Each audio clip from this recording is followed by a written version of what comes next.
नमस्कार, स्वागत है आपका द न्यूज पर। मैं हूं आपके साथ शिप्रा सैनी। भ्रष्टाचार के आरोपों में घिरी आम आदमी पार्टी को एक के बाद एक बड़े झटके लग रहे हैं और अब देश के 5 चुनावी राज्यों का एग्जिट पोल सामने आया है, जिसमें आम आदमी पार्टी को बड़ा झटका लगा है, या यूं कहें कि आम आदमी पार्टी का पूरी तरीके से सुपड़ा साफ होता नजर आ रहा है। जी हां, जिस तरीके से राजस्थान, मध्य प्रदेश और छत्तीसगढ़ में आम आदमी पार्टी ने अपने उम्मीदवार चुनावी मैदान में उतारे, जनता से ये अपील की कि सत्ता परिवर्तन का वक्त है, आम आदमी पार्टी को वोट दीजिए। अगर भ्रष्टाचार नहीं चाहिए तो आम आदमी पार्टी को एक पढ़े लिखे व्यक्ति को वोट दीजिए। कि तमाम बातें चुनाव प्रचार के दौरान मध्य प्रदेश और राजस्थान में अरविंद केजरीवाल और उनके पार्टी के नेताओं ने कही, लेकिन उसका कोई भी असर जो है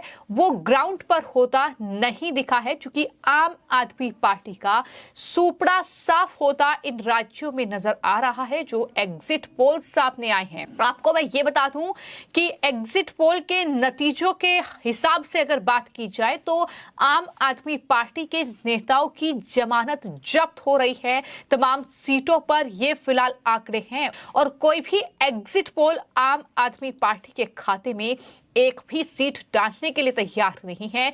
ये आम आदमी पार्टी का हाल जो है वो इन चुनावी राज्यों में हुआ है। हालांकि एक तरफ जो अरविंद केजरीवाल हैं वो देश का प्रधानमंत्री बनने का सपना देखते हैं, लेकिन आम आदमी पार्टी दिल्ली और पंजाब से बाहर नहीं निकल पा रही है। जिस तरीके से गुजरात में जमानत जब्त हुई, उसके पहले उत्तर प्रदेश में अगर बात कर ली जाए, और अब देश के ये 5 महत्वपूर्ण राज्य, जिसमें से 3 की अगर बात की जाए, छत्तीसगढ़, मध्य प्रदेश और राजस्थान। मैं आपको बता दूं कि जहां पर मध्य प्रदेश विधानसभा चुनाव में आम आदमी पार्टी ने कुल 70 सीटों पर अपने उम्मीदवार जो है वो उतारे थे, लेकिन वहां पर भी कोई सीट आम आदमी पार्टी के खाते में जाती नजर नहीं आ रही है। इसके अलावा बात अगर राजस्थान की जाए तो राजस्थान में महज 58 सीटों पे, यानी जो 200 विधानसभा सीटें हैं उसमें मात्र 58 सीटों पर प्रत्याशी उतारे थे आम आदमी पार्टी ने, लेकिन वहां भी जमानत जब्त हो रही है उनके प्रत्याशियों की। इसके अलावा बात अगर छत्तीसगढ़ की जाए तो छत्तीसगढ़ में 90 सीटों पर प्रत्याशी उतारने की घोषणा की थी, लेकिन वहां पर उम्मीदवार आम आदमी पार्टी को नहीं मिले और केवल 57 सीटों पर ही उन्होंने उम्मीदवार उतारे। लेकिन जो उम्मीदवार उन्होंने अपने चुनावी मैदान में उतारे वो उम्मीदवार भी कोई दमखम नहीं दिखा पाए, और इस तरीके से जनता ने साफ तौर पर आम आदमी पार्टी को नकार दिया है। ये साफ तौर पर तस्वीर सामने आ रही है। इन एग्जिट पोल के नतीजों के बाद लगातार राजनीतिक प्रतिक्रियाओं का दौर जारी है।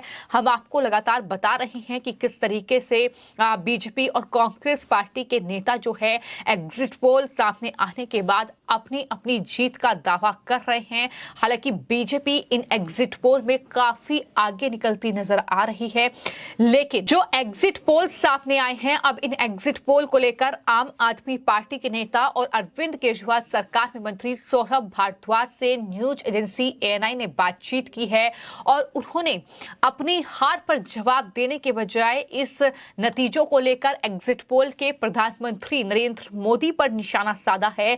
सौरभ भारद्वाज को ये तक मालूम नहीं है कि नतीजे कौन सी तारीख को आएंगे। वो कह रहे हैं कि 2 दिसंबर को नतीजे आएंगे। हालांकि जब चैनल ने उनसे कहा कि 3 दिसंबर को नतीजे आएंगे तो वो जो जवाब उनकी तरफ से आया कि 2 को आए या 3 को आए, बात एक ही है। यानी वो इंटरेस्टेड नजर नहीं आ रहे हैं। देखिए, 2-3 चीजें इन एग्जिट पोल से साफ हो रही हैं। एक कि जो भारतीय जनता पार्टी मान रही थी कि तेलंगाना में गेटवे टू साउथ बनेगा बीजेपी का, वो नहीं हो रहा है। जैसे कर्नाटका से भारतीय जनता पार्टी हारी, तेलंगाना के अंदर भी भारतीय जनता पार्टी कोई बड़ा रोल नहीं जो है लेने वाली। दूसरी बात, ये जो 3 उत्तर भारत के राज्य हैं, इसके अंदर मिला जुला सा जो है सभी एग्जिट पोल का रुझान है। मुझे लगता है 2 तारीख को ही जो है स्थिति साफ होगी। मगर एक बात साफ है कि प्रधानमंत्री जी का जो जादू कहा जाता था जो उनके नाम पे स्वीप किया जाता था, अब वो जादू कम हो रहा है। जी, मध्य प्रदेश के सीएम बीजेपी को स्पष्ट बहुमत मिल रहा है मध्य प्रदेश को लेकर। देखिए, ये तो अब अलग अलग रुझान हैं और सब लोग अपनी अपनी बातें कहेंगे। 2 तारीख का मुझे लगता है इंतजार करना चाहिए। जी 3 तारीख को रिजल्ट। 3 तारीख, कोई बात नहीं, क्या फर्क पड़ता है।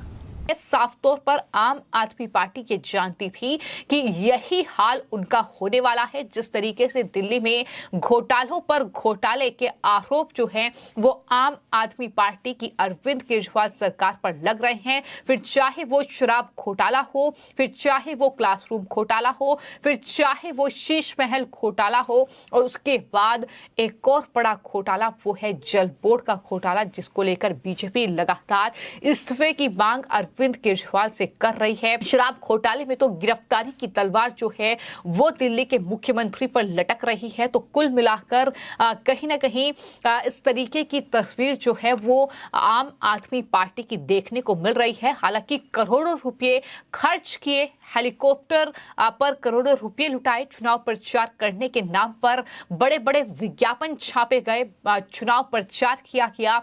राजस्थान की तस्वीर शेयर करते हुए आम आदमी पार्टी ने लिखा कि आम आदमी पार्टी की आंधी है, लेकिन वो आंधी कहीं भी धूल के एक कण में एग्जिट पोल में नजर नहीं आई। जो फिलहाल तस्वीर सामने आ रही है उसमें आम आदमी पार्टी दूर दूर तक नजर नहीं आ रही है। हालांकि बीएसपी और समाजवादी पार्टी की कुछ सीटें जरूर एग्जिट पोल में मिलती दिखाई दे रही हैं, लेकिन आम आदमी पार्टी का पूरी तरीके से सुपड़ा साफ होने की कगार पर है।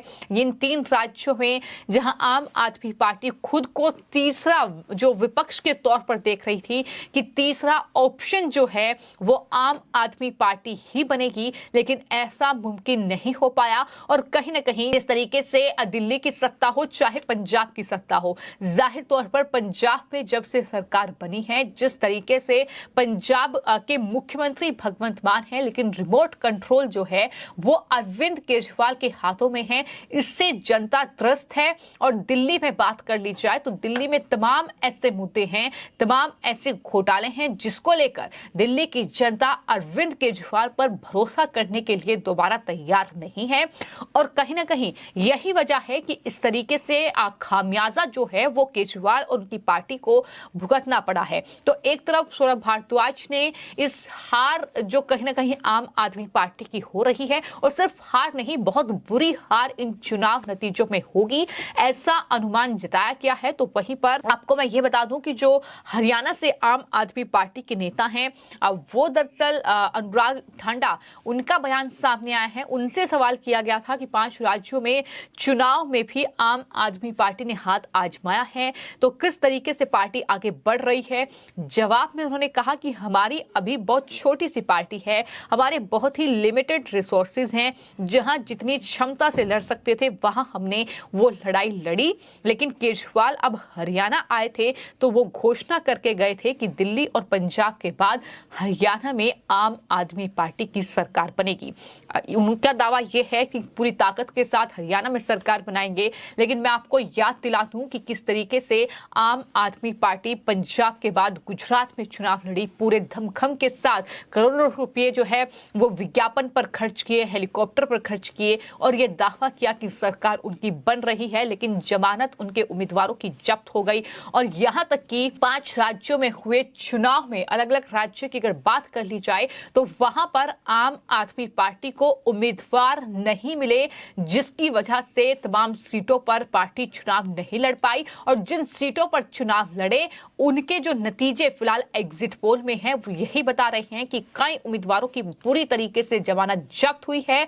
और साथ ही ये बहुत बुरा कहीं ना कहीं एक प्रदर्शन कह लीजिए या झटका कह लीजिए आम आदमी पार्टी को लगा है। जिस तरीके से आम आदमी पार्टी एक तरफ घोटालों में घिरी है, दूसरी तरफ केजरीवाल इंडिया अलायंस का हिस्सा है, प्रधानमंत्री बनने का सपना देख रहे हैं, लेकिन फिलहाल आम आदमी पार्टी इन घोटालों में घोटाले जो कर रही है इसमें फंसती जा रही है और ताश के पत्तों की तरह बिखरती जा रही है।